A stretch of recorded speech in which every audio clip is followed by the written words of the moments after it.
ibadah haji ku sabab wafat anjeunna teu tiasa ngalaksanakeun secara langsung. Mung kaguan bojo soliha kadu putra saroleh tah diamanahkeun itu nya mah teh diamanahkeun. Alhamdulillah janten we haji wasilana diamanahkeun tu anjeunna teh ngajaga kais lamanana beres mate urang mah elehnya mate mangatep dagang hayam kaditu kadi can ngalaksanakeun kabehnya apa mah atos batak kudu nyai-nyai ka apa teh kade tu Islamna beres tauhidna dijaga salatna dijaga zakatna dijaga puasana dijaga hajina atos bagja mate tinggal urang ngajagana anu nomor kaduana nyata imana rukun iman sadayana si mang geus ngalaksanakeun hiji yakin ka Allah cirina ku salat ku ngalaksanakeun kaislamanana eta teh ciri iman mate tuh teras iman ka malaikat mah apaleun da abdi sok pangawasan apaleun wabil khusus kanu 10 mah ti kawit Jibril duhikeun ka malaikat Malik mah nya apaleun tuluy ngimankeun kana kitabna Allah tuh ali ngaos Quran masih mang menyamatep bulan puasa sok tadarus nya sok tadarus sok ngaos Quran sok ngaderes beda nisfu sabanan yasin aja saja ali Quran aya nu maot sok pirajana ka makam ngiringan tuh karena kitab Allah ka rasulna Allah bedana anjeunna mah yakin ka Kangjeng Nabi mah teh cia yakin sapanya amang kenal pantara eureun muludan eta teh ciri iman ka rasulna Allah iman ka Kangjeng Nabi berarti iman ka sadaya Nabi jeung Rasul sok muludan Pak RW tah sami jeung Pak RW itu tuh sok rajaban eta teh yakin ka Rasulullah itu mah teh yakin ka Rasul berarti yakin ka sakabeh nabi sinareng Rasul berarti iman tuh yakin kana poe akhir nyata ku ngalaksanakeun kaislaman jeung ngalaksanakeun kaimanan teh tuh yakin kana takdir Gusti sae maupun awon diwikeun deui ka Gusti Allah mata alhamdulillah begitu bade pupusna teh pan di ruang riung ku ahli la ilaha illallah nya aya bojona aya putrana aya wargina aya ajengan anu ku anjeunna sok dicaraketan jujul ngalalayan eta teh ahli la ilaha illallah salajengna dicaketan ku santri didalikiran duikeun ka pupus nya teh so eta teh ahli la ilaha illallah berkahna ngajaga Islam ngajaga iman tuluy anjeunna teh ahli ihsan mah teh nya ahli kasaean nya tak ngajaga Islam jeung ngajaga iman seperti ditingali ku Allah eta teh ihsan hakikat eta teras ihsan majazina nya tanu hablum minanas masyaallah abdi mah Pak RW teu kacatur nya ngagamarkeun kasaean eta almarhum abdi teh kawit gaduh madrasah disagedeung dibantosan ku sanes pan teu susut teh dumdung anjeunna ge ngakutan kusik mapan urang mah tebih ngakutan batu banyak ngakutan bahan itu ya jeung saya jeleg janten madrasah alhamdulillah sigana masjid ayeuna direhab lamun aya mah teh tuh itu dah alhamdulillah pala putrana janten generasina itu karena bab kasaean tata ahli ihsan tah kujang kitu ku berkahna anjeunna ngajaga Islam jeung ngalaksanakeun kaislamanana ngajaga iman jeung ngalaksanakeun kaimananana ngajaga ihsan jeung ngalaksanakeun kaihsananana pamugi-mugi saur tadi lamun teh aya sakupral sakeprul dosa perdosan anu ku Allah ta can dihampura walaupun tos lami aya di alam kuburna mah teh mugi-mugi ku Islam ku iman ku ihsan nu dijaga jeung dilaksanakeun anjeunna aya dina pangampura Allah Subhanahu wa taala salajengna eta kasayan sing ngajang elek nya kanggo anjeunna nyata sing jantenkeun patempatan anjeunna ayeuna dina sabada alam kubur di sabada alam dunya ka alam kubur rodotan min yadil jinan patamanan tina sapalina pirang-pirang patamanan sorga jinan jamat taksir tina janatun anu barobah sakal wajiadah cek ulama alina umma barobah baris jeung nambahan harap gitu pirang-pirang sorga nampangna pirang-pirang pan sorga teh seueur nya mah teh aya 8 tah walaupun si mang aya di alam kubur tah Patama nanti sakabeh patama sorga teh karawasan gitu. Sawarga teh karawasan jadi nikmat di alam kuburna.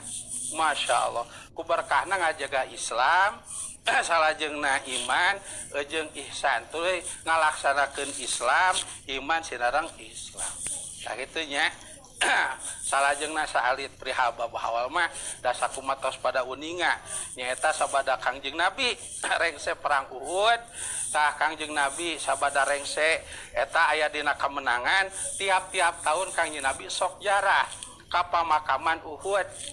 nya pamakaman Uhud anu ngawitan menak Kangjeng Nabi jarah teh bojo mantenna ku anjeun nyaeta Sayyidah Aisyah binti Sayyidina Abu Bakar Siddiq radhiyallahu anha. Kangjeng Nabi kedahna waktosna punten kilir ka mantenna Pak RW nah ieu telat itu hari si Rasul mah Masya Allah hariwang dibeli kumaha lain cemburu ai urang pasti mengkol ka mana gitu sanes cemburunya tinggal di luhur bumi nate di loteng gitu pangkanya Nabi mah teu sasami larian mah teh sabab aya alamatna hiji aya mega ngageleyeung gitu. Nomor kedua aya cahaya mancur anu nomor katilu wangi ti katebihan ge geus kaangse wangi na teh sok sa anu gaduh mujizat itu Nabi jeung Rasul nu sanes teh gaduh iwati Kangjeng Nabi Masya Allah pan culak celak katingal ti katebihan mah tebih nu kitu mah iwati Rasulullah dibujeng ku sahabat mantena nyaeta ramakna Sayyidah Aisyah Sayyidina Abu Bakar Siddiq radhiyallahu an kasampak teh aya nyata anu nuju sujud netepan Kangjeng maksudna nyata di wilayah pamakaman makla teh tuh nyata tah satosa tepang kitu teu wantun ngaganggu ya Sayyidina Abu Bakar sabada rengse teras Kangjeng Nabi teh naik ka Gunung Uhud nyata kapatilasan perang Badar teh cek bahasaina napak tilas gitu taya acara napak tilas ka tempat-tempat anu anu bersejarah teh tah Kangjeng Nabi kadir sabada rengse nya ditaros itu Kangjeng Nabi tos ibumina Sayyidah Aisyah tah itu tah eta teh nyata tepang tauna anu pupus di perang Badar padahal mah teu didoakeun ge eta mah tos alih sorga anu 313 mah itu anu 300 tos ahli sorga nah tapi Kangjeng Nabi ngalap keutamaan ke ahli Badar maka Kangjeng Nabi teh geus utama tapi ngalap keutamaan ke ahli Badar tah itu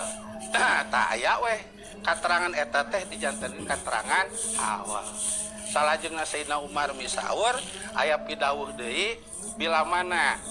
ngadoa dina dinten kahiji mayit mangka ganjarana teh dugikeun ka dinten katilu sakumaha hadisna uning anu tos uningakeun di awal ngadoa dinten katilu ganjaran ka dinten katujuh ngadoa dinten katujuh ganjarana ka 40 dinten matak sok aya perajenan ngadoakeun mayit teh Pak RW ti hijina katiluna mah liren kayak dionang deui katujuhna teh seueus da aya keneh ganjaran tina ngadoakeun tujuna liren duikeun ka 40 naon tuh teras-terasan ganjaran tina ngadoakeun dinten katujuh ge masih keneh aya duikeun ka 40 ke 40 ngulem kitu tah 40 ke kanana tuh 100 dinten teh ya komo nu pupusna teh carogena bari etang-etang awartosan bojona maneh teh geus meunang deui kawin naon sauda lubar idah natus tah tos natus kadituna aya deui ngadoakeun sabab kakuatan doana teh dugikeun ka iraha ka haul teh tepang tahun tamu deui ieu tah dina haul eta ceuk dina kitab Daqaiq mah teh dipapakeun ka istimewa ka jami Islam mah naon ka istimewa teh alam kubur jeung alam dunya dicatetkeun hahalangna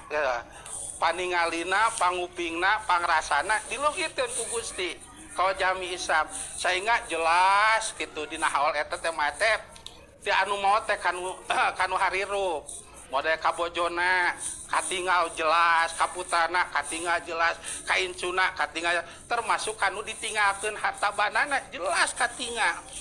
gitu pangupingna tuh dibukakeun jadi nanaon teh ka kuping manahna perasaanana dibukakeun gaduh perasaan tah pada ayeuna teh mah teh apa teh Masya Allah ditingali pamajikanana inget ente, budakna inget ente, incuna inget ente, alhamdulillah. Tuh kanggo bojo na putra putu Mang Haji mah emut di atas emut ku kieu mah teh harta banana ditingali beres ente munahina bab warisna lamun teh mah aya waris keuneunan dipake naonna teh masa teu ditingali tah ke diolahna ku perasaan lamun teh mah anu ditinggal kupingna teh kabagjaan dan dina wengina teh aya ribuan kieu aya acara ngadoakeun anjeunna bungah manahna teh kabungah anu mawat janten sababiah kabungahna anu mereka bunga sak bojona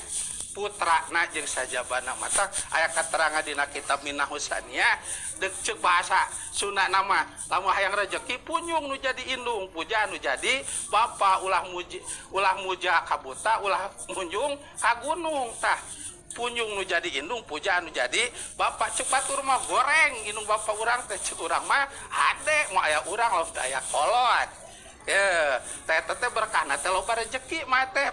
sangkan urang mah rezeki jadi dunya jadi akhirat dama-dama para ulama kajengan abi rezeki loba we Jakarta naon geus nisab sakitu ame Islam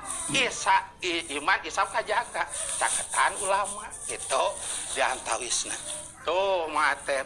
sawang sulna awal teh aduh masyaallah teu aya nu emut hiji-hiji acan kong